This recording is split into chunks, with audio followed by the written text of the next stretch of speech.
3교시 윤리경영 실천에 대해서 선생님들 이제 실천 현장에서 막 그 어떤 사물을 보는 데 있어서 일이나 클라이언트들하고 상담이나 어떤 그런 업무적인 일과 관련된 일일 것 같습니다. 실천에 대해서 정보에 대한 비밀 보장과 문서 관리, 또 지역사회 소통과 투명한 공개, 윤리경영 실천 점검과 성과 평가에 대해서 할 건데요. 마찬가지로 40분 하고 조금 쉬었다가 또 마지막 하는 걸로 하겠습니다. 정보에 대한 비밀 보장 및 문서 관리에 있어서는 선생님들이 문서 관리를 그 누구보다도 잘하고 계시리라 생각하는데, 우리나라는 참 지켜야 되는 문서도 많고 제출해야 되는 문서도 많고 보관 기간도 다 따로 있고 참 할 일들이 행정적으로 많죠. 현장에서 뭐 클라이언트들 상담도 받아야 되고 또 케어도 해야 되고, 그런데 이 서류까지 전부 다 잘 챙겨야 되죠. 그래서 먼저 비밀 보장의 원칙에 대해서 알아보면, 이 비밀 보장의 의미는 전문직, 선생님들이 바로 전문직이죠. 우리 사회복지사다 라면 밖에서는 다 전문가다라고 인식을 하죠. 저도 물론 사회복지사입니다만 선생님들도 다 사회복지사시죠? 네. 그래서 이 전문직이 아니세요? 김재익 소장님, 재활상담사. 오, 재활상담사도 전문직입니다. 네. 이런 전문직들이 어떤 클라이언트로부터 얻은 정보 수집이나 케이스 기록 같은 내용을 동의 없이 외부로 유출하지 않겠다라는 약속을 의미합니다. 그리고 클라이언트가 불이익을 당하지 않도록 세심한 주의가 요구되고, 사생활을 존중하고 보호하며 직무 수행 과정에서 얻은 정보에 대해서 철저하게 비밀을 유지해야 된다. 자신이 갖고 있는 정보나 사실을 전문성을 가지고 믿을 수 있는 사람한테 계약이라는 이유로 얘기를 하더라도 그거를 개인의 명예를 위해서는 그 클라이언트들, 선생님들이 뭔가 상담한다던가 선생님들한테 와서 고충을 얘기하는 그분들의 비밀은 꼭 지켜야 된다라는 윤리적인 문제에 해당합니다. 법적인 문제와는 별개로 윤리적 의무가 있을 수가 있죠. 우리는 사회복지사의 윤리 의무가 있잖아요. 그런 윤리적 의무에 해당하는 내용이라고 볼 수가 있습니다. 그래서 개인의 정보 보호와 비밀 보장은 각기 다른 언어가 분명하죠. 개인의 정보 보호를 하려고 했더니 비밀 보장을 침해하는 어떤 일이 생길 수도 있고, 우리가 어떤 개인 정보 동의서를 받게 되어 있죠. 뭔가를 할 때도 선생님들도 현장에서 뭔가 이 클라이언트들의 어떤 의견을 묻는 설문지를 돌린다던가 할 때도 저희도 학교에서 뭔가 연구를 하면 이 연구 참여자들의 개인정보 동의서를 모두 받게 되어 있습니다. 선생님들도 받게 되어 있죠. 근데 이 개인정보 보호와 이 비밀 보장의 원칙이라는 의미가 서로 상충한다는 거죠. 뭘 따라야 될지 모르는 경우가 생기는 일도 종종 있다는 거죠. 그때 우리는 어떻게 해야 되느냐 한번 살펴볼게요. 이 비밀 보장의 원칙은 4가지를 전제하고 있습니다. 개인은 자신만의 비밀을 가지고 지킬 수 있는 존재다. 또 개인은 자신만의 비밀을 가지는 것과 다른 사람들과 나누는 것이 정당화되어 있고, 비밀을 지키기로 한 약속은 인간과 대인관계에 대한 존중을 넘어 의무를 의미한다. 사람들과 사회에 대한 공공의 이익 때문에 전문직의 비밀 보장은 매우 중요하다고 볼 수 있다. 비밀 보장의 원칙은 우리 장애인 복지 현장에서 비밀 보장은 전문가가 클라이언트와 신뢰 관계에 근거하여 얻은 정보를 어느 누구에게도 발설하지 않는다라는 것을 의미합니다. 정보의 제공자나 당사자의 동의가 없을 때는 어떤 것도 누설하지 않겠다라는 명백한 약속이나 계약을 의미하는데요. 비밀 보장의 원칙을 만약에 지키지 않았다라면 클라이언트들이 선생님들에게 되게 많은 배신감과 상실감을 느끼겠죠. 그리고 더 이상 믿을 수 없으니까, 신뢰관계가 아니니까 더 이상 도움을 요청하지 않게 되겠죠. 또 신뢰관계의 손상은 당연히 오는 것이고 사례가 종료가 되는 거죠. 사례를 잃게 되는 현실이 발생하게 된다는 거죠. 비밀 보장이 되지 않을 경우에 어떠한 안 좋은 경우가 생기느냐. 전문적 도움을 필요로 하는 사람들이 도움이 필요한데도 도움을 요청하지 않을 수 있습니다. 당연하죠. 신뢰관계가 깨졌는데 어떻게 도움을 요청할 수가 있겠어요? 그리고 전문가와 관계를 맺기 시작한 당사자들이 제대로 말을 하지 않을 수가 있죠. 클라이언트들이 이제 신뢰는 없으나 그 자리에 누가 설득을 해서 나올 수는 있겠죠. 신뢰관계가 깨진 후에도. 그렇지만 사실을 얘기하지는 않겠죠. 그래서 이런 사례들이 발생할 수 있고 안정되어진 신뢰관계가 깨질 수 있습니다. 우리가 누군가와 특히나 사람과 사람 간의 신뢰관계를 쌓는 데는 상당히 오랜 시간이 걸리죠. 쉽게 우리가 누군가를 믿지 않죠. 또 처음 잘해줬다가 나중에 잘해주지 않을 수도 있고 제가 무슨 이유로 인해서 나한테 잘해줄 수 있고 목적이 뭐야 이렇게 생각할 수도 있고 그래서 신뢰관계를 구축하는 것은 상당히 오랜 기간이 걸리는 일이라고 생각합니다. 근데 이게 깨지는 거는 너무나 빨리 한순간에 깨지죠. 그래서 이러한 원칙들을 선생님들이 참 잘 지키셔야 하고 비밀 유지 특권이 적용 불가능한 사례도 분명히 있습니다.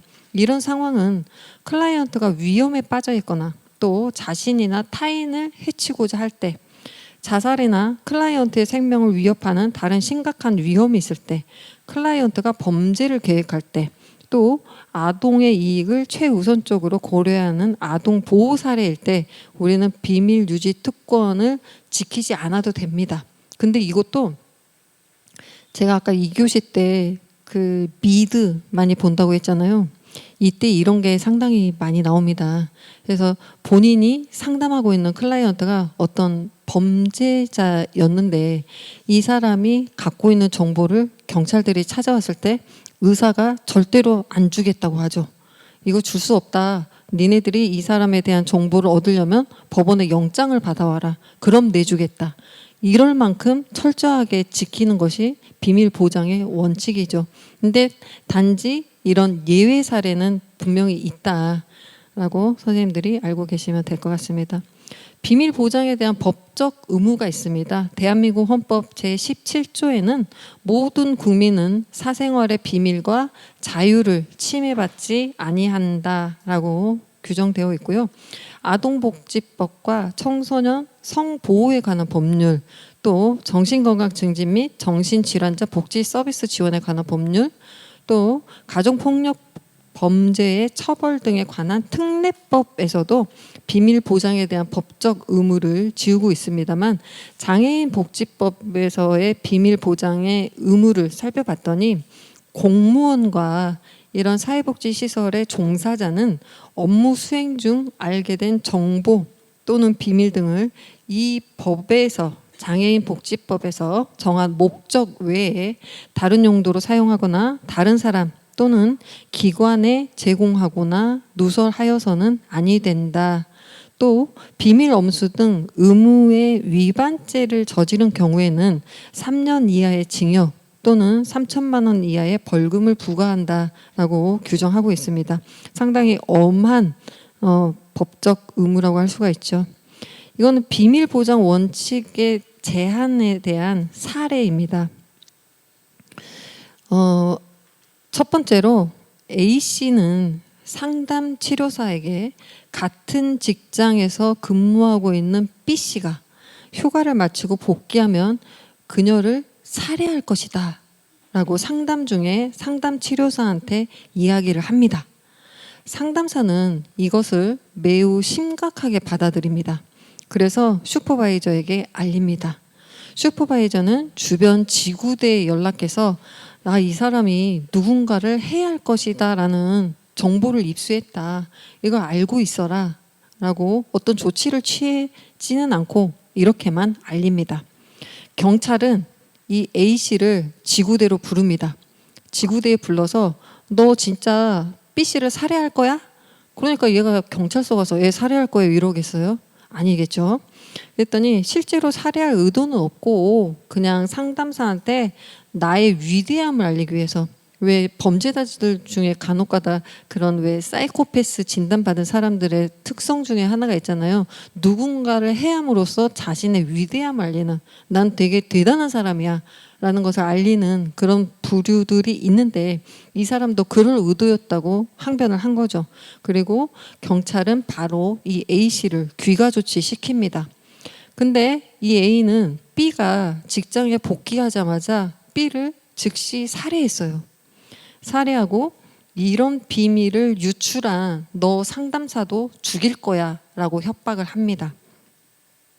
B씨 가족은 지구대 경찰과 상담사를 고소하게 되죠. 너가 상담 중에 분명히 이러한 위협 사례를 들었는데 왜 좀 더 적극적으로 대응을 하지 않았냐는 거죠. 너의 적극적 대응이 있었으면 우리 딸의 죽음을 막을 수 있었다라고 고소를 한 거죠. 근데 경찰 입장에서는 단지 이 사람이 그냥 누구를 죽이겠다라고 말로만 한 걸 가지고 어떻게 할 수 있는 법적 근거가 없다라는 그런 한계점도 분명히 있죠. 그래서 결국엔 이런 사태가 발생한 건데, 법원은 상담사가 아무런 조치를 취하지 않았다라는 거에도 이 범죄 행위로 적용을 합니다. 살인 방조죄다라고 판단을 합니다. 그래서 5천만 원의 벌금형에 처해졌고요. 벌금은 집행유예보다는 경한 조치죠. 만약에 집행유예면 얘가 형이 확정이 되는 건데 벌금은 조금 더 경한 겁니다. 그래서 아무리 경하지만 살인 방조죄로 얘가 인정이 됐다는 거죠. 아무런 근거가 없이 상담 때 들었던 내용으로 적극적 조치를 취하지 않았다라는 것만으로도 살인 방조자가 될 수 있다는 거. 그리고 슈퍼바이저랑 지구대 경찰은 각각 1천만 원의 벌금, 그리고 이런 상황에 대비할 수 있는 적절한 단계를 마련하라라고 처분을 했습니다. 이런 사례가 있고요. 두 번째로 알 권리가 또 있죠. 비밀 보장에 대한 원칙 외에 알 권리라고 있는데, 국민 개개인이 어떤 정치적, 사회적 현실에 대해서 정보를 자유롭게 알 수 있는 권리, 또는 이런 정보에 대해서 접근할 수 있는 권리를 통칭하는 개념입니다.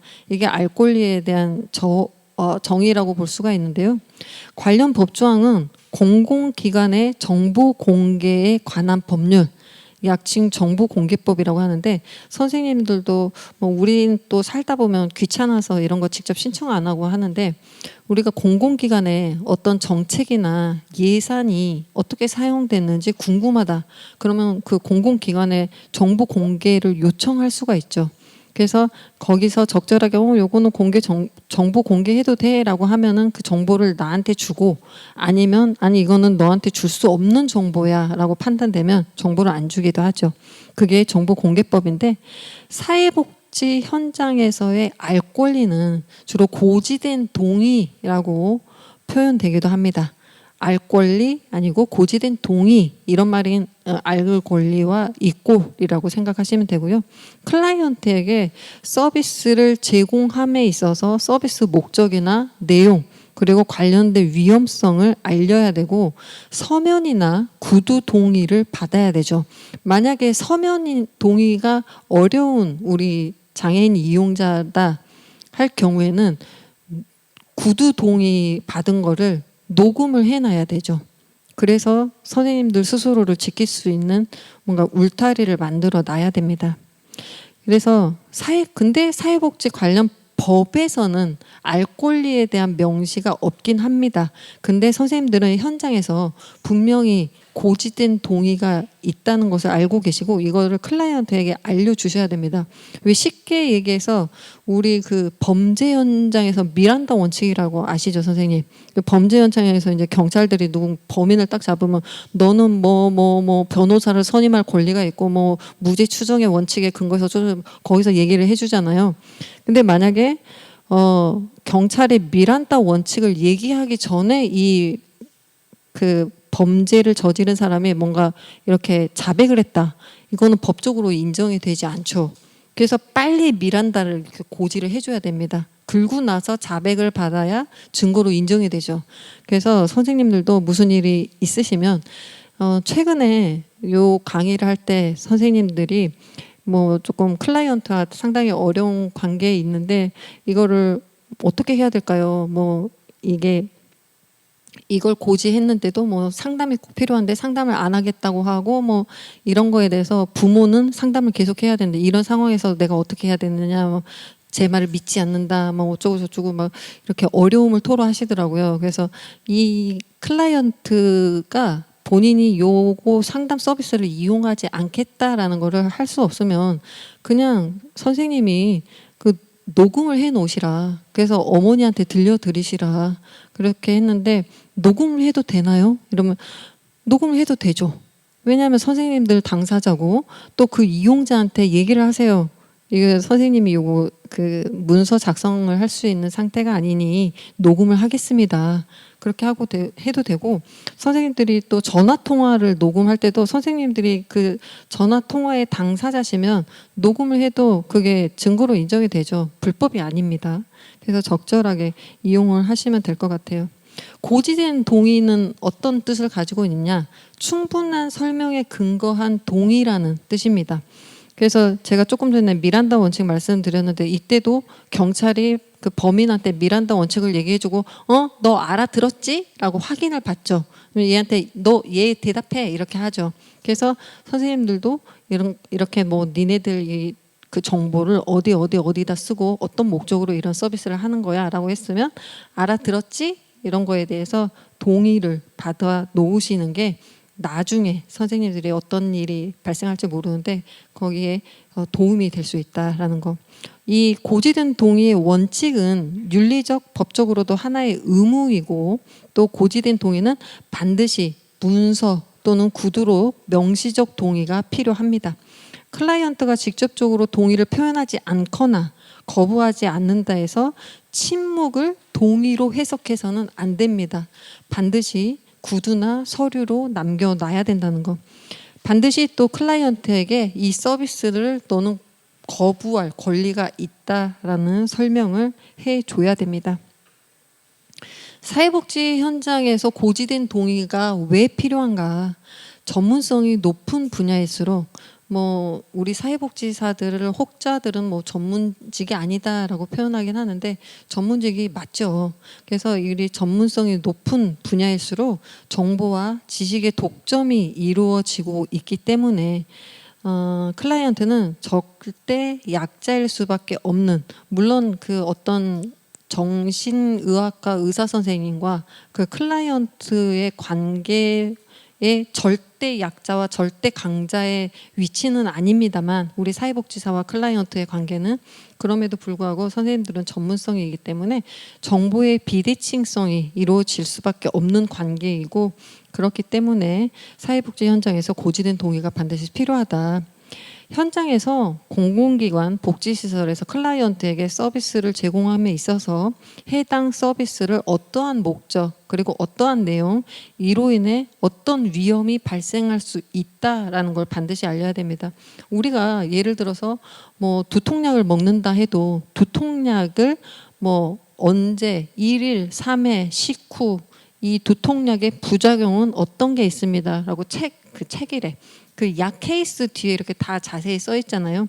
이 얘네들은 그 제약회사의 지네들의 고지된 동의에 부여된 의무를 다 하는 것이죠. 그런 것처럼 선생님들도 고지된 동의라는 것은 얘네들한테 서비스를 함에 있어서 어떤 이유로 어떤 내용으로 이로 인해서 어떤 위험이 발생할 수 있다. 너가 여기서 뭐 뛰어놀든 어떤 신체 활동을 하면 미끄러질 수가 있어. 그래서 뭐 이런 거 주의를 해줘야 된다라고, 아니면 바닥에다 미끄럼 방지 테이프를 붙인다던가 그렇게 해서 막을 수 있지만 이런 위험까지, 만에 하나 발생하는 위험까지 전부 다 고지를 해야 된다. 클라이언트에게 개인정보를 요청하고 활용함에 있어서 반드시 문서나 구두로 동의를 받아야 되고, 사전 동의는 무엇이냐? 사전 동의는 사회복지사가 개입을 시작하기 전, 어떤 사례가 발생했을 때 개입 시작 전에 또는 서비스 시작 전에 충분히 설명하고 클라이언트의 동의를 받는 것이 사전 동의라고 볼 수가 있고요. 자발적 동의는 단어에서 유추가 가능하듯이 외부 압력에 의하지 않은 동의, 그래서 서비스 내용에 동의를 한다는 의사결정의 절차로 클라이언트에게 서비스 선택과 서비스 내용에 대한 충분한 정보 제공을 전제로 동의를 받는 것이라고 정의를 할 수가 있습니다. 고지된 동의에 대한 사례를 한번 살펴보면요. 이것도 너무나 많이 본 사례일 것 같아요. 선생님들이. 80세인 C씨는 재산이 상당히 많았어요. 100억 이상의 예금을 지닌 자산가요. 근데 전 부인과 사별을 했죠. 그래서 자녀들은 모두 출가해서 혼자 사는데 너무 힘들었어. 그래서 어느 날 가사 도우미를 입주를 시켜요. 처음에는 그냥 왔다 갔다 했는데 이제 본인 생활을 너무나 잘 거들어 주니까 입주를 하게 되죠. 그 집에 입주를 하게 돼서 C씨와 같이 살게 됩니다. 그 집에서. 어느 순간 둘 사이에 뭔가 애틋한 감정이 생겨났겠죠. 그래서 서로 많이 의지하고 사랑하는 마음을 갖게 됩니다. 그로부터 1년이 지났더니 C씨는 나는 이 사람과 결혼하겠다 선언을 합니다. 근데 자녀들 입장에서 어떻게 되겠어요? 그 많은 재산이 그 도우미에게 증여가 될 것으로 생각을 하고, 그렇죠. 만약에 이제 내가 죽으면 내 배우자가 그 재산을 상속받게 되죠. 자식들도 만약에 이제 내 배우자가 50%면 나머지 50%로 뭐 가족들이 나눠서 갖는다던가, 뭔가 유언이 없으면 그 배우자가 그 자산을 다 갖게 되죠. 그래서 이 자녀들은 도우미가 처음부터 돈을 노리고 접근했다고 생각을 합니다. 그리고 아버지가 치매가 있어서 올바른 판단을 하지 못했다. 그래 아버지가 무능력자다. 그 뭐 법원에 그 판단을 받잖아요. 한정치산자 막 이런 거 진단을 해달라고 해가지고 병원장한테 요 치매 진단서를 끊어달라고 합니다. 그래서 이 아버지를 요양 시절에 강제로 입소시키기 위한 진행을 하고 있는데, 이것을 이 사회복지 현장 당사자, 종사자 선생님한테 알리지 말 것을 강요하면서 네가 만약에 우리 아버지나 도우미한테 이걸 알리면 고소할 거야. 법적 조치를 언급을 합니다. 사회복지사는 이 경우에 선생님들 같은 경우에는 어떻게 하겠어요? 이 아들들이 얘기하지 말란 거를 지키시겠어요? 아니면 이 C씨의 의견을 존중해서 얘기하지 않으시겠어요? 그래서 이 자녀들은 그 도우미와도 C씨와도 이 관계를 단절시켜서 둘이 만나지 못하게 합니다. 그런데 이 C씨 할아버지는 자기는 절대 요양시설에 안 들어갈 거야. 그리고 도우미를 만나기 전에는 너네 자식들한테는 1원도 재산을 주지 않겠다라고 선언을 합니다. 이 상황에서 선생님들은 어떻게 하실래요? 이런 상황 때 어떻게 하실지, 저는 만약에 제가 자식 입장이면 상당히 억울할 것 같기도 하고, 근데 이제 아버지한테 얘기를 하겠죠. 나도 좀 먹고 살기가 힘드니 나한테도 좀 달라. 이러면서 어머, 아버지가 늦게 사랑을 찾으셨다니 아버지의 사랑은 존중해주고 나도 좀 재산을 주십시오. 뭐 이런 식으로 해서 좀 좋게 풀어나갈 방법을 찾을 것 같아요. 저 같으면. 근데 이 100억 이상 재산을 자식들은 다 자기가 가지려고 하니, 실제적으로 이 도우미 아주머니도 자기들은 아버님을 케어하기 싫어하는 역할을 다 해주셨잖아요. 도우미분이. 그래서 선생님들은 이 상황에 어떤 결정을 하실지 조금 고민을 해보세요. 이런 사례들이 생길 수도 있잖아요. 선생님들 생활에. 그래서 고지된 동의는 이러한 사례가 있을 수 있습니다. 비밀 보장과 알 권리에 대한 한계가 분명히 처음에 말씀드린 바와 같이 존재합니다. 사회복지 실천 현장에서는 이것이 우리가 절대적으로 지켜야 되는 법규가 아닌 선택적, 상대적 가치라는 거죠. 선생님들이 이거를 꼭 지켜야 될 필요는 없다는 거죠. 그래서 어떤 실천 윤리를 중시해야 하는지를 판단하는 것은 결코 쉬운 일이 아니기 때문에 사회복지사는 어떤 가치 판단에 의해서 조금 전 사례와 마찬가지로 윤리적 딜레마에 빠질 수 있는 상황들이 종종 발생하곤 합니다. 두 가지 이상의 윤리적 의무에 상충하는 문제에 직면했을 때 한 가지를 위반하지 않고는 다른 것을 지키거나 따를 수 없는 상황이죠. 예를 들어서 시한부 판정을 받은 환자에게 너 시한부야 라고 알려야 되는가, 또는 해외 이방된 자녀의 친부모에 대한 알 권리, 아니면 너를 해외 입양을 보낼 수밖에 없었던 부모의 프라이버시, 둘 중 어떤 것을 우리는 선택해야 되는가. 제가 최근에 JTBC에서, 선생님들도 다 보셨을지 몰라요, 되게 핫한 드라마였다고 하더라고요. 제가 원래 드라마는 그 한 편 끝나면 그 다음 편을 계속 기다려야 되잖아요. 막 16부작 보통 이렇고 해서 다음 편을 기다리는 게 싫어서 16부작이 다 끝나고 나면 한 번에 몰아서 보거든요. 1.2배로 빨리 돌려서 보는데, 그래 드라마는 잘 안 봐요. 최근에 하도 유명해서 한번 봐봤어요. JTBC 하는데 그 상당히 그 의사 선생님, 그 엄정화 분이 나와서 한 그거였는데, 거기서도 이런 사례가 나오죠. 그 되게 잘생기고 키 크고 유능한 그 의사 선생님이 어렸을 때 해외 입양됐었죠. 근데 갑자기 본인도 부모를 찾고 싶었는데 부모 쪽도 자기를 찾고 있었어. 너무나 기뻤죠. 경찰에 딱 갔더니 그 아버지가 그 본인의 골수를 이식받아야 될 상황이었죠. 근데 저는 그거 보고 너무나 안타깝더라고요. 그래서 근데 그 친부모 쪽에서는 너한테 돈으로 살해를 할게 이러더라고요. 그게 돈이 중요하겠어요? 마음이 무너졌을 것 같아요. 가족인데. 그래서 그런 사례였을 때 선생님들은 어떤 걸 지키시겠느냐. 말씀드렸다시피 이게 절대적 가치가 아니라 상대적 가치이기 때문에 선생님들이 나는 어떤 걸 선택해야 될까라고 고민을 해보는 시간을 가지시기를 바랍니다. 두 번째로 지역사회의 소통과 투명한 공개에 대해서 한번 배워볼게요. 정보 공개는 1998년 공공기관의 정보 공개에 관한 법률, 정보공개법이었죠. 이거 시행 후에 정보공개제도는 국민의 알 권리를 보장하고 또 행정의 투명성 확보에 중요한 역할을 합니다. 아마 선생님들이 소속되어진 기관에서도 홈페이지에 매년 선생님들이 어떤 사업을 하는지, 또 예산은 어떻게 쓰였는지, 기부금은 어떻게 쓰였는지 전부 다 공개를 하고 계실 거예요. 선생님 소속 기관에도. 근데 만약에 제가 말씀드렸던 것처럼 어떤 공공기관에, 예를 들어서 여기가 강동구니까 강동구청에 어떤 그 예산이 우리 다 국민들의 세금으로 이루어지잖아요, 사실은. 그래서 우리 국민들의 세금이 어떻게 쓰였는지 너무 궁금해.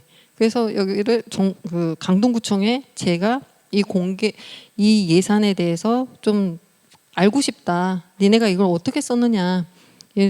정부 공개를 주관 부서에 제가 청구하죠. 근데 사실 청구인이 잘 해야 되는 게, 상당히 이게 부서가 상당히 많잖아요. 저는 이제 사회복지기관에 10년 일했다고 했잖아요. 저는 이제 보건복지부 사회서비스과에 관리를 받던 기관이었는데, 이제 보건복지부 사회서비스 기관에다가 뭔가 정보 공개를 요청해야 되잖아요. 근데 복지정책과에 제가 요청했어. 그럼 복지정책과에서 사회서비스과로 절대 요걸 보내주지 않죠. 너 저 복지정책과에 다시 신청해. 이러죠. 그러니까 선생님들이 내가 알고자 하는 정보가 어디에 소속되어 있는 부서에서 담당하고 있는지를 잘 파악하셔야 됩니다. 그래서 주관 부서에 신청을 하면 담당 부서에서 소관기관으로 보내고, 이거를 공개를 해도 되나 하면 안 되나, 좀 민감한 사항인가, 라고 판단이 되면 정보 공개를 하지 못하게 되어 있고, 만약에 이거를 뭐 예산 정도 어디에 어떻게 쓰였다라고 공개를 할 수 있는 정도면 청구인에게 정보 공개를 해주는 그런 절차를 밟고 있습니다. 정보 공개의 범위가 또 있죠. 범위는 법률에서 어떤 정보가 공개되고 어떤 정보는 공개되지 말아야 되는지를 명시하고 있습니다. 그래서 근데 이게 명확하지 않아요. 이게 우리가 또 그렇잖아요. 예를 들어서 지금 상당히 안타까운 일이지만 오송 참사 선생님들 다 보셨죠? 너무 무서웠어요. 지금 정말 인지해줘. 그렇게 몇 번의 신고를 했는데도 거기 출입 통제를 시키지 않고 너무나 안타까운 사건인데, 저는 이제 그 버스 안에 있었을 승객을 조금 제가 생각을 해봤어요. 얼마나 무서웠을까. 근데 지금 그거를 인재임은 분명한데 그 행정소관이 어디냐에 따라서 여러 기관이 얽혀 있죠. 그래서 이건 너네 책임이야, 이건 너네 책임이야, 이런 것처럼 우리나라의 행정기관들이 사실은 중복된 업무를 하는 것도 상당히 많고, 뭐 주택에 관련되어 있는 건데 뜬금없이 무슨 식품위생 저쪽에서 관리하고 있는 경우도 많고, 상당히 이게 애매모호한 구석이 많더라고요. 그래서 내가 정보 공개를 하는데 우리 입장에서는 따지고 들어갈 수가 있죠. 니네가 이거 명확하게 명시하지 않았지 않냐. 그래서 내가 여기를 파고들어서 이게 지적도 할 수 있고 공개해라. 뭐 예를 들어서 뭐 공개성의 원칙에 위반된 사례다. 이런 식으로 해서 우리가 파고들 소지는 있으나, 그래서 너무나 명확하게 딱 잘라서 제시되지 않기 때문에 정보 공개 운영 매뉴얼이 또 각 기관마다 있지요. 그래서 아주 작은 글씨로 되어 있는 경우가 많은데, 그럼에도 불구하고 우리가 왜 카드사 보면은 이 아주 작은 글씨로 되어 있잖아요. 돋보기를 써도 잘 안 보이더라고요. 어떻게 봐야 되는지 모르겠어요. 그래서 그런 것처럼 그런 것들을 선생님들이 분명히 확인을 하셔야 되죠. 정보 공개 내용은 9가지입니다. 선생님들 기관에서도 이 9가지 원칙에 근거해서 공개를 하고 있을 거예요. 공개해야 되는 내용은 기관의 예산에 근거해서 이 예산이 기본으로 해서 공개를 하고 있는데요. 먼저 이 공개성의 원칙은 예산의 내용과 과정은 국민에게 공개되어야 한다는 원칙이죠. 그래서 정부는 매년 예산 개요와 결산 개요를 공개하죠. 선생님들 기관에서도 예를 들어서 어떤 기부금이 들어왔으면 이 기부금이 어떻게 쓰여졌다라고 기부자한테 뭐 뉴스레터라던가 이런 걸 통해서 알리게 되어 있죠. 그런 것처럼 이런 것들은 예산 내용과 과정은 알려져야 되는 게 공개성의 원칙. 명료성의 원칙은 예산은 국민이 이해하기 쉽게 편성해야 한다는 원칙이고, 예산 공개의 전제 조건이죠. 즉 이것은 예산 내용이 지나치게 세분화되어 있으면 국민이 예산의 개괄적 내용을 파악하기 어렵기 때문에, 근데 또 반대로 지나치게 개괄적이면, 예를 들어서 이제 그 선생님들 기관에 운영비라고 해놓고 운영비 하나만 탁 해놓고 항목 이렇게 가도 그냥 끝까지 인건비다. 운영비, 인건비다. 이렇게 해놓으면 우리가 그 운영비, 인건비만 있냐 이렇게 판단할 수 있잖아요. 우리가 만약에 감사를 들어가면. 근데 그 운영비 안에 인건비도 있지만 뭐 시설 관리비, 뭐 전기세, 수도세 뭐 이런 게 어느 정도 다 들어간다. 개괄적으로라는 표시를 해줘야 된다는 거죠. 너무 세부적으로 하실 필요는 없지만 이런 것들이 개괄적으로 들어가서 적절하게 조화시켜 줘야 되죠. 완전성의 원칙은 이거는 국가기관의 정보 공개를 근거로 해서 말씀드리는 정의입니다. 그래서 완전성, 그 포괄성의 원칙은 국민의 재정 감독을 위해서 세입 세출은 모두 예산에 계상되어야 한다라는 원칙이고요. 통일성의 원칙은 모든 세입은 하나의 국고에 통합되고 모든 세출은 그 국고에서 지출되어야 한다는 원칙이죠. 그러니까 선생님들이 소속되어 있는 기관에서도 사업별로 계좌를 여러 개 만들긴 합니다만, 예를 들어서 뭐 지금 이게 한국장애인재단의 사업이에요. 그러면 한국장애인재단은 요 윤리경영실천 사업을 위해서 계좌를 하나 따로 만들겠죠. 본래 본인들이 갖고 있는 기부금 계좌가 있고, 그래서 본래 그 기관의 수입이 잡히는 계좌, 선생님들이 소속되는 기관의 본래 수입이 잡히는 계좌, 거기서 모든 지출이 이루어져야 된다는 거고, 이 만약에 윤리경영 실천에 관한 사업이다는 다른 계좌를 만들어서 그 안에서 이 사업이 별도로 수입과 지출이 그 계좌에서만 이루어져야 된다는 거죠. 그래서 그게 통일성의 원칙이고, 명세성의 원칙은 세출 예산은 구체적으로 항목화되어야 한다라는 원칙으로 품목별 예산제의 확립으로 실현되었습니다. 그래서 선생님이 예산표 이런 거 보면 관, 항목 막 이런 거 볼 수 있으시죠? 이런 것들을 얘기합니다. 명세성의 원칙. 사전 승인의 원칙은 행정부가 집행하기 전에 의회가 사전에 심의하고 의결해야 한다는 원칙이죠. 그러니까 예를 들어서 선생님들이 현장에서 어떤 우리 어르신들 미술 놀이 프로그램을 운영한다라고 하면은 그 미술 놀이 프로그램에 여러 가지 재료랑 그 어르신들 다과랑 도와주시는 선생님 교육비랑 막 이런 것들이 들 거 아니에요. 그러면은 이제 담당 선생님들은 한 10만 원 정도 들 것 같습니다. 하면 사전에 거기서 지출 결의 돌려서 결제를 받고 나야 쓸 수 있죠. 미리 쓰면은 안 되죠. 나중에 이게 지적사항이 될 수 있기 때문에 미리 승인을 받아야 된다는 것이 사전 승인의 원칙입니다. 정기성의 원칙은 예산의 사용 목적, 범위, 사용 기간은 명확히 한정되어야 되죠. 그래서 예산은 목적에 사용 금지. 예를 들어서 이 돈을 인건비에 사용하겠다고 했는데 인건비에 사용 안 하고 그냥 갑자기 너무 목이 말라서 다과를 먹었어요. 그러면 목적 외에 사용한 것에 대해서 다시 그 돈을 입금해 줘야 되죠. 그러니까 저희도 학교에서 연구들을 진행을 할 때가 있어요. 교수들도 어디서 사업을 따서 연구를 진행하면 예산을 올립니다. 그래서 인건비, 회의비, 또 참고 문헌비 해가지고 관련 문헌을 구입할 수도 있고 여러 가지 항목으로 돈을 구분을 딱 해놓는데 예를 들어서 회의비에 20만 원 5번 쓰겠다 하면은 5번 회의하는데 20만 원 쓰겠다면 매 할 때마다 4만 원씩 써야 되잖아요. 그래서 4만 원을 넘겨가면은 그 넘어가는 돈은 내 돈으로 채워 넣어줘야 됩니다. 그리거나 또 예를 들어서 또 문구류를 구입하려고 해서 10만 원을 잡아놨는데 15만 원을 썼어. 그러면은 5만 원을 제 돈으로 메꿔놔야 됩니다. 그러니까 목적 외에 사용하면 안 된다는 거죠.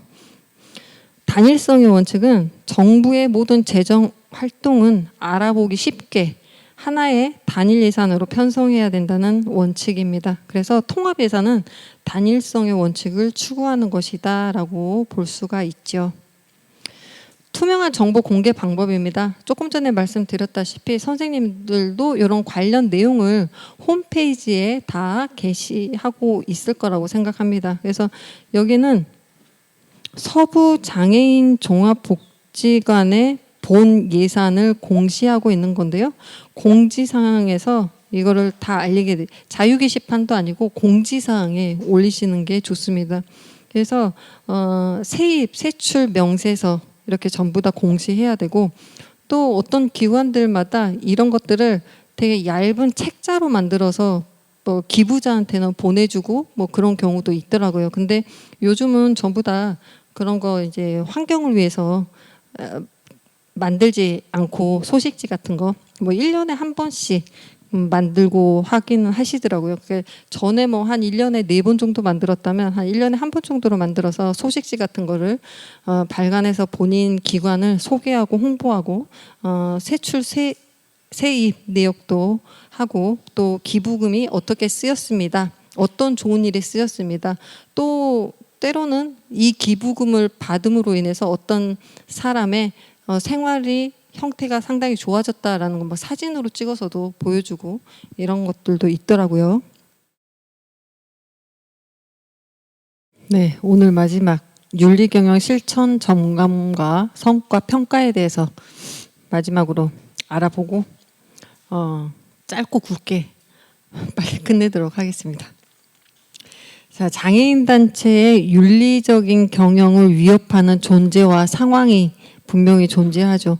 사회복지기관과 또 장애인 관련 기관이 일의 업무도 다르고 클라이언트들도 다르고 상당히 많은 것들이 다른 것 같아요. 저도 2019년인가 고양시 장애인이 아니고 사회복지사 종사자 처우 개선을 위한 연구를 하면서 거기 사회복지 관련 종사자들 전수조사를 한번 한 적이 있어요. 그래서 선생님들이랑 FGI도 하고 그랬더니 장애인 관련 기관에 종사하고 계신 분들이 상당히 일의 부담도 많고 또 심리적으로도 힘드신 경우가 상당히 많더라고요. 그래서 어쩔 수 없는 것 같은데 그게 또 어쩔 수 없는 일이 되지 않도록 선생님들 그 기관 내에서도 관리자와 또 실제 사회복지사와 들의 마음도 또 다르더라고요.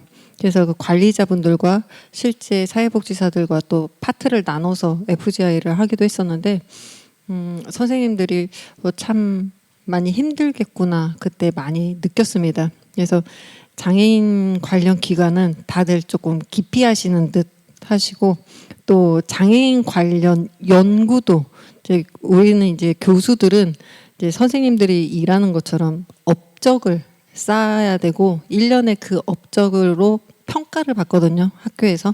그래서 그 평가 결과에 따라서 월급이 오르기도 하고 승진을 하기도 하고 하는데 연구를 많이 해야 돼요. 논문도 많이 쓰고 해야 되는데 장애인 관련해서 뭔가 연구를 하려고 하면 참고 문헌이 너무 없어. 그러니까 장애 유형도 상당히 많잖아요. 그거에 비해서 문헌이 너무 없어. 그리고 제가 요번에 이제 그 장애인 건강권 확보를 위한 연구를 지금 진행하고 있어요. 근데 사실은 7월 31일자로 끝났는데 아직 원래 공공기관하고 연구를 하면 그거 이제 계속해서 수정해주고 뭐 이런 기간이 한두 달 진행이 되거든요. 그래서 그 연구 때문에 발달장애인들을 인터뷰를 했단 말이에요. 30명을. 근데 너무 힘들더라고요. 이분들이 다들 잘 모르셔. 네, 그렇죠. 그래서 나이가 어떻게 되세요? 했더니 모르는데 이러시고 이름이 어떻게 되세요? 그랬더니 그 본인 장애인 복지 카드 있잖아요. 그걸 저한테 틱 던지시더라고요. 그러니까 질문하지 말고 그냥 보라는 뜻인 것 같아요. 그리고 그 누군가가 어떤 그중에 이제 5명씩 끊어서 FGI를 했거든요. 한 명이 대답을 하면 그걸 그대로 따라서 또 얘기들을 하시더라고요. 그래서 이래서 다들 장애인 관련 연구는 안 하려고 하시나 보다 생각을 했지만 저는 이제 그냥 끝까지 해보려고요. 그래야 조금 더 이제 자료도 많아지고 우리가 여러 사례에 대응할 수 있는 능력도 커질 거니까 계속 이제 끝까지 장애 유형에 대해서 이번에는 이제 발달장애인 건강권에 대해서 연구를 했는데 다음에는 이제 다른 장애 유형에 대해서 한번 해보려고 하고 있습니다. 자, 장애인 단체의 윤리적 경영을 위협하는 존재 및 상황이 존재하는데요. 첫 번째로 기관 구성원과 기관에 대한 이해입니다. 제가 말씀드렸다시피 사회복지기관과 또 다른 면이 있는데 장애인 단체에 근무하고 있는 전문가의 의무와 관리에 대한 내용인데요. 일반적으로 단체를 운영하는 기관장 그리고 센터장은 경영자로서 마인드와 그 경영자로서의 능력을 갖고 있는 경우가 많죠. 그래서 특정 분야의 지식과 경험을 쌓아온 사람임에는 분명하지만 윤리주의적인 성향과 이타주의적인 성향을 이분들이 반드시 갖고 있다라는 건 아닙니다. 관리자, 경영자 측면에서. 그리고 때때로 기관장이나 센터장이 아닌 직원 선생님들, 사회복지사 선생님들이 기관 운영에 적합한 경우도 많이 있더라라는 게 사례로 밝혀져 있습니다. 두 번째로 환경과 기관의 관계입니다. 장애인 단체와 관련된 다양한 이해관계자들이 포함된 환경이 기관 운영에 영향을 미칠 수가 있죠. 기관이 위치하고 있는 그 현장에서 뭔가 예를 들어서 그 어떤 시골이라 하면 그 기관이 위치한 뭐 마을의 이장이나 거기 관련된 무슨 여러 가지 조금 쉽게 얘기해서 힘이 센 분들이 있을 거 아니에요? 그분들이 뭔가 요구하는 사업이 있겠죠. 어떤 복지관에는 조금 예산을 많이 주세요. 어떤 복지관에 좀 예산을 줄이세요. 막 이런 식의 일들이 발생할 수 있기 때문에 상당히 운영에 영향을 미치는 큰 요인이다. 단체는 기관의 예산을 사용하고 기부금의 사용 처리를 결정하는 등 기관의 운영과 의사결정에 직접적 영향을 미칠 수 있는 이해관계자들을 어떻게 할 것인지에 대해서 구체적이고 실천적 논의가 이루어져야 합니다. 그래서 조금 전 기관 구성과 기관에 대한 이해로 돌아가서 뭔가 센터장님과 경영자는 이 경영가적 마인드를 가지고 있기 때문에 이 리더적 자질을 가지고 있다라고 볼 수가 있죠. 그래서 리더인 사람과 현장에서 일 잘하는 사람과는 다를 수가 있죠. 그러니까 알기 쉬운 예로 제가 축구 선수 중에 손흥민을 되게 그동안에는 축구를 잘 안 봤어요. 관심이 없어서. 근데 어느 날 이렇게 딱 봤는데 손흥민이 그 기술에 대한 이름도 있다고 하는데 저 지금 까먹었는데 손흥민이 하프 코트를 훨씬 전부터 혼자 이제 공을 몰고 나가서 골인을 시키는 그 장면을 제가 봤어요. 네, 수비수 몇 명을 제치면서 그걸 하기 위해서는 엄청난 체력과 기술력이 요구되거든요. 그래서 제가 그 경기를 보고 와 진짜 손흥민은 대단한 선수구나라는 생각을 했어요. 근데 그런 대단한 선수가 훌륭한 지도자가 되느냐라는 것은 별개죠.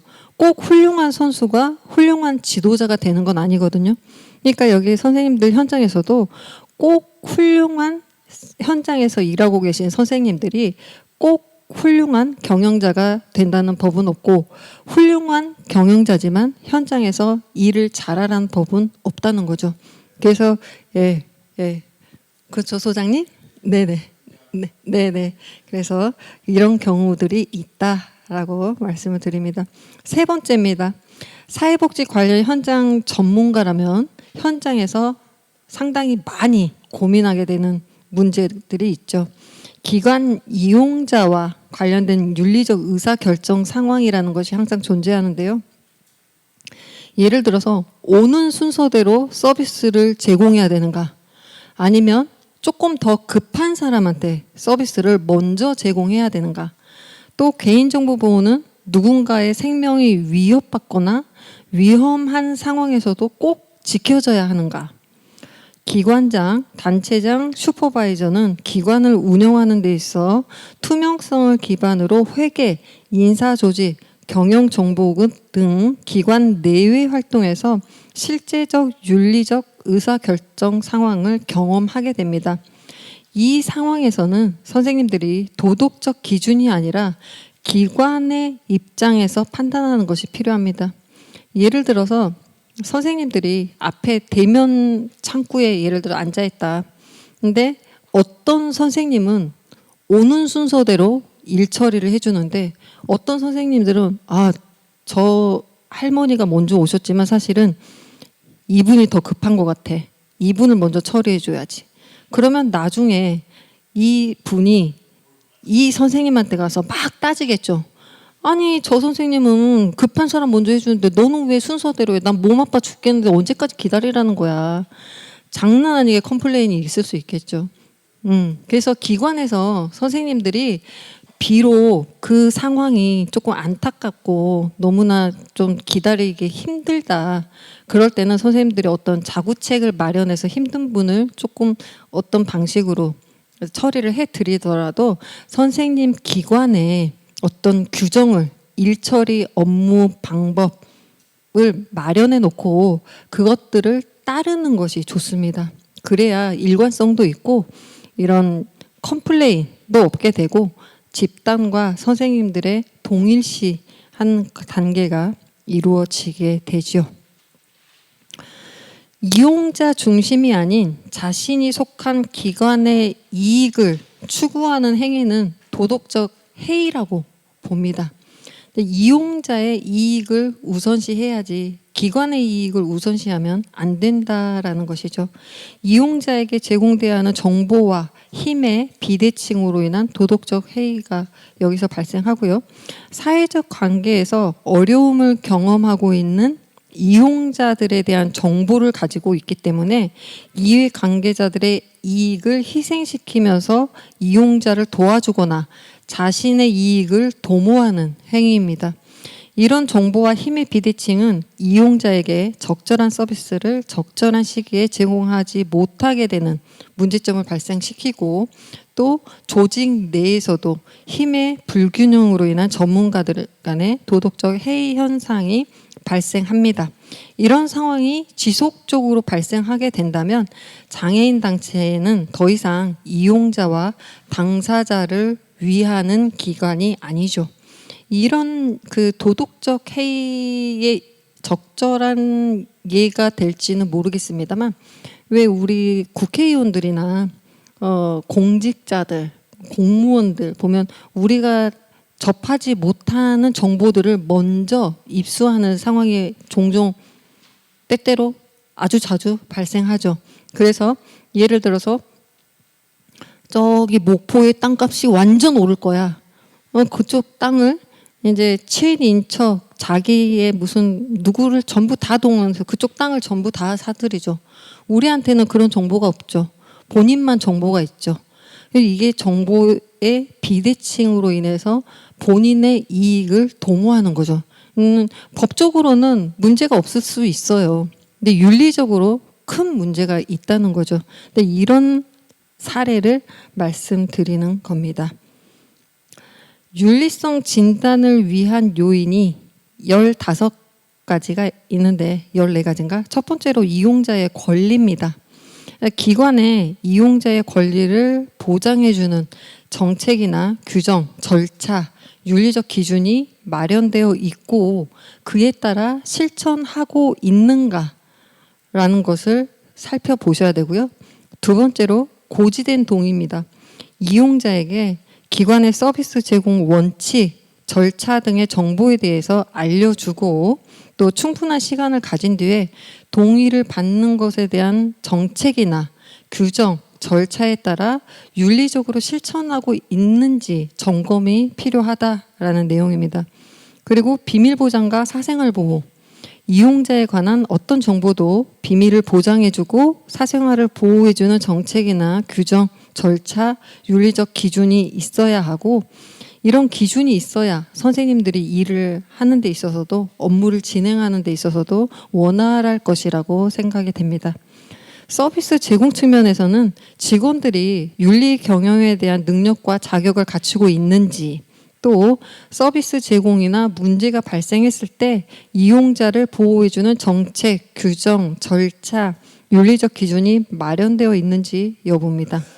그리고 직원 개발 및 훈련 측면에서 직원들을 위한 적합한 훈련을 제공하고 있는지 또 기관의 규정, 절차, 윤리적 기관의 그런 이제 어떤 기관을 보면 직원 선생님들이 매년 한 10만 원 정도의 비용을 받고 비용을 기관에서 지원해주고 선생님들이 원하는 교육에 참여하도록 해주고 있는 기관이 있더라고요. 반면에 그런 것들을 지원해주지 않는 기관도 있더라고요.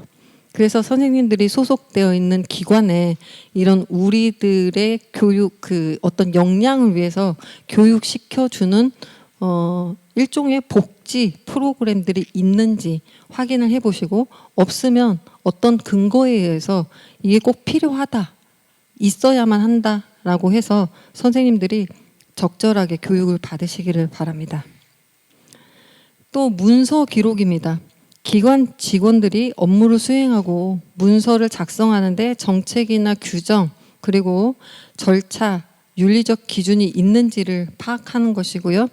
비방과 명예훼손, 이용자를 비하하는 언행 같은 것을 했을 때 이것을 기관 내에서 어떻게 처리하는지, 규정들이 있는지, 또 업무의 경계 및 갈등.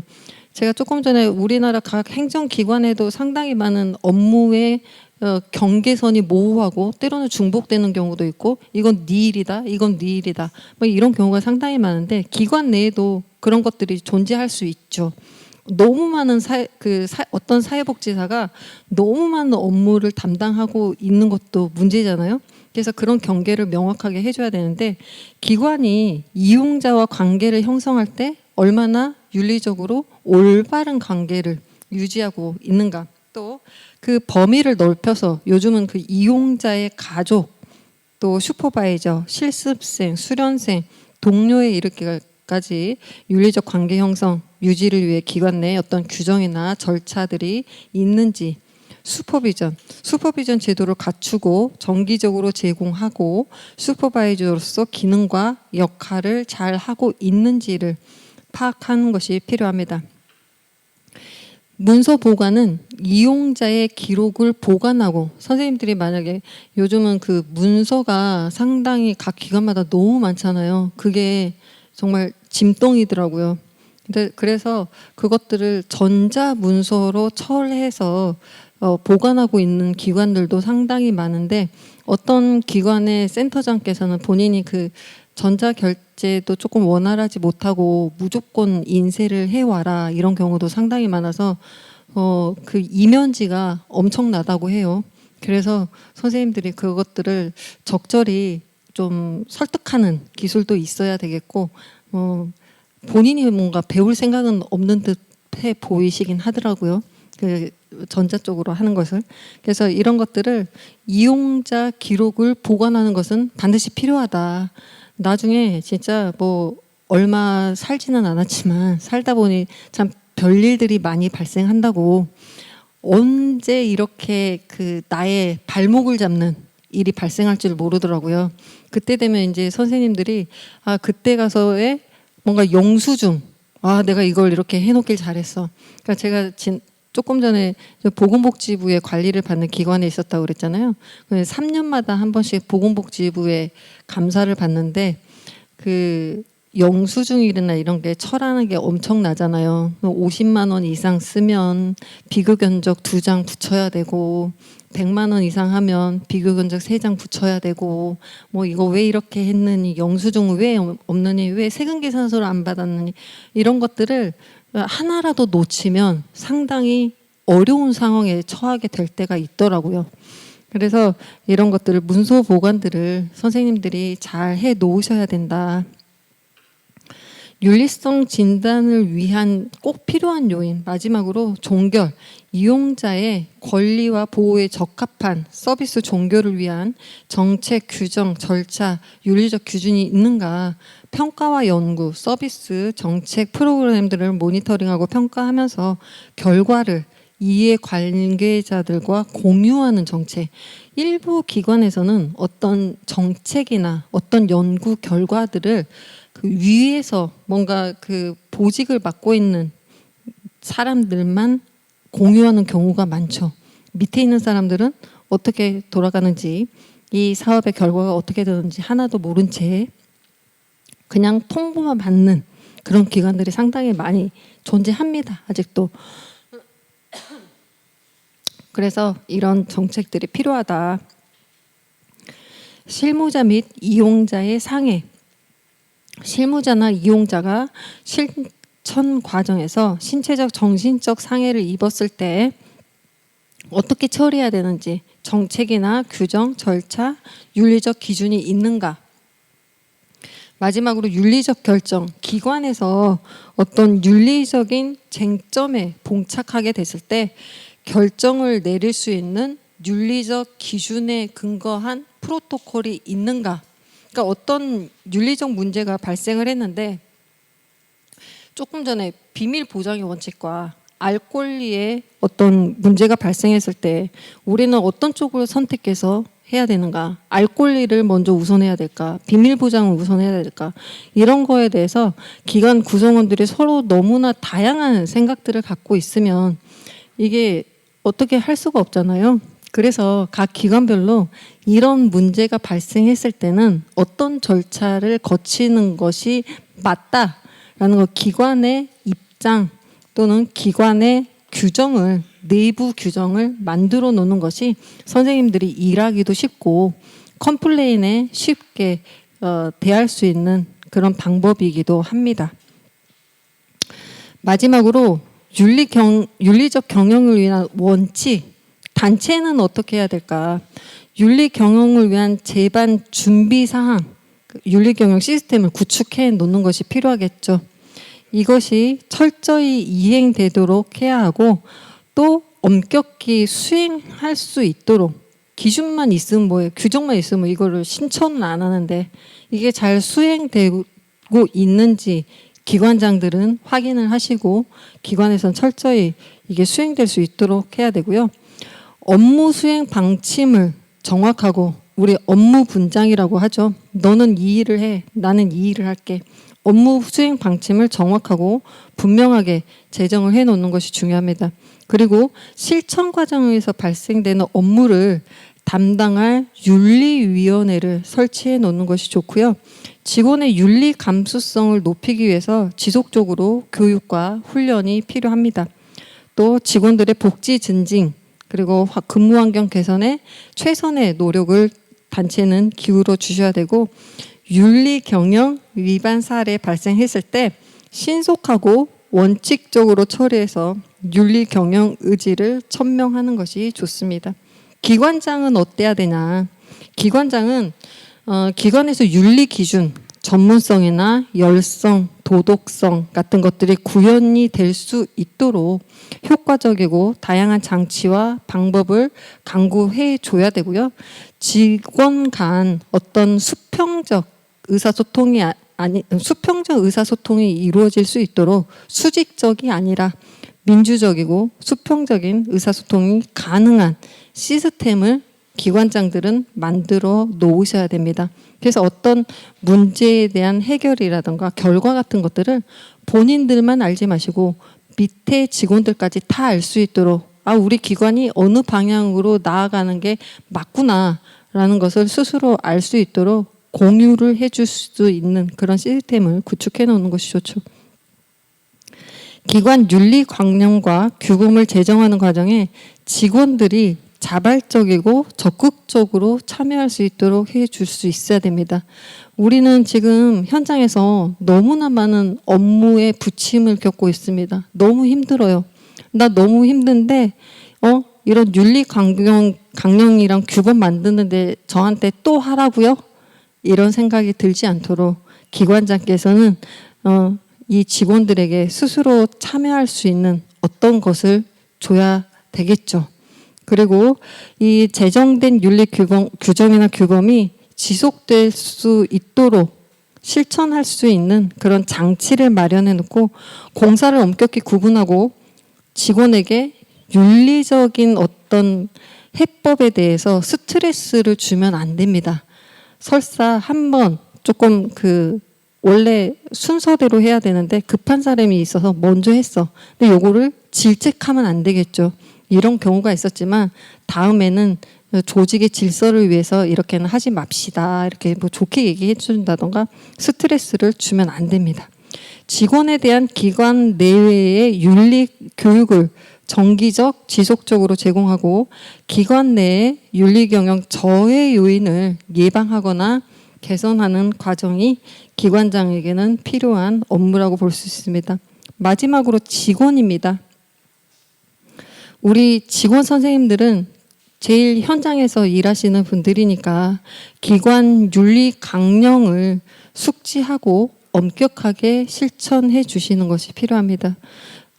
윤리 기준 실천에 솔선수범해야 하는 모습을 보이고 통상의 수준을 넘는 접대를 하지도 받지도 않는 것이 중요합니다. 업무 수행상 관계자로부터 금품을 수수하지 않아야 하고요. 기관의 정보를 보호하고 공유하며 직원 상호 간의 윤리 멘토링 관계를 맺는 것이 좋습니다. 선생님들도 현장에 있다 보면 상당한 스트레스를 어쩔 수 없이 받을 수 있는데 멘토링 관계를 통해서 그런 것들을 해소할 수 있는 어떤 방법, 장치들을 마련해 놓는 것이 좋죠. 기관 내에서 공사를 엄격히 구분해서 처신하고 팀원 이상 직원은 행동으로 모범을 보여야 됩니다. 그러니까 요즘은 꼭 뭐 직원 본인보다 높은 상사뿐만 아니라 뭐 가정 내에서도 그렇죠. 저는 아직 결혼을 한 번도 안 해서 나이는 많습니다만 요즘은 이렇게 얘기해야 된대요. 결혼을 몇 번 하신 분이 계셔서 결혼을 한 번도 안 해서 이렇게 얘기를 해줘야 된대요.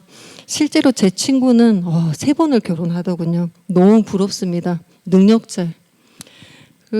저는 이제 아직 한 번도 결혼을 못 했는데 저희 이제 여동생이 애들이 있어요. 근데 보면은 애한테 뭔가 시키면 야, 너 밖에 나갔다 오면 손 씻고 뭐 발 닦고 뭐 하라고 그랬지. 그러면 걔가 그러더라고요.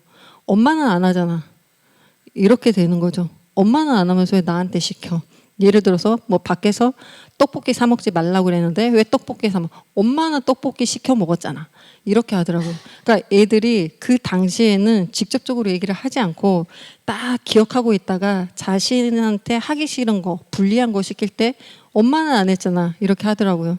근데 여기 선생님들도 기관 내에서 상사들이나 어떤 본인보다 조금 높은 분들이 너 이거 해 하면은 그렇게 될 수가 있죠. 뭐 팀장님은 안 하시면서 팀장님 하기 싫으시면서 왜 이걸 저한테 시키세요? 그래서 선생님들이 솔선수범을 해 보이는 그런 행동이 필요하다. 선배 직원은 후배 직원한테 어떤 윤리적 스트레스를 주어서는 안 된다. 절대 나는 이렇게 하는데 나는 원칙적으로 기관에서 순서대로 오는 게 아니라 급한 사람을 먼저 보고 있어.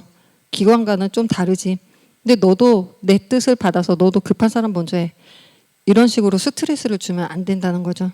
선생님들은 현장에서 철저하게 기관의 방침과 규정에 맞게 윤리적 행동을 해 주셔야 그게 기관이 바로 서는 길이고 어떤 원활하게 기관이 운영되는 길인 것 같습니다. 제가 4시에 마치려고 그랬는데 5분 빨리 끝냈습니다. 선생님들 진짜 긴 시간 고생하셨는데 저보다는 고생을 덜 하셨을 것 같아요. 앉아 계셨으니까. 저는 이제 계속 계속 서가지고 혼자 막 계속 떠들려고 하니까 지금 이제 목소리가 지금 제 목소리가 아주 좋잖아요. 잠자기에. 그냥 학생들이 수업 시간에 종종 좁니다. 목소리가 너무 좋다고. 네. 그래서 선생님들도 근데 듣는 것도 상당히 어려운 일인데 고생 많이 하셨고요. 현장에서 선생님들이 더 좋은 사람이 되라고 강요하고 싶지는 않습니다. 지금도 충분히 좋은 사람이실 것 같습니다. 그래서 현장에서 선생님들이 힘들지만 열심히 노력해 주시고 선생님들이 조금 더 장애인들에게 좋은 세상, 환경을 만들어 가고 계심에 분명한 것 같습니다. 그래서 선생님들의 상당한 노고를 치하해드리고 고생 많으셨다 말씀드리고 다음에 또 밖에 현장에서 제가 사람 얼굴을 잘 기억합니다. 분명히 제가 가서 아는 척을 할 거예요. 선생님들도 밖에서 마주치게 되면 아는 척 해주세요. 긴 시간 지루하셨을 텐데 고생 많으셨고요. 조심히 잘 돌아가시기 바랍니다. 감사합니다.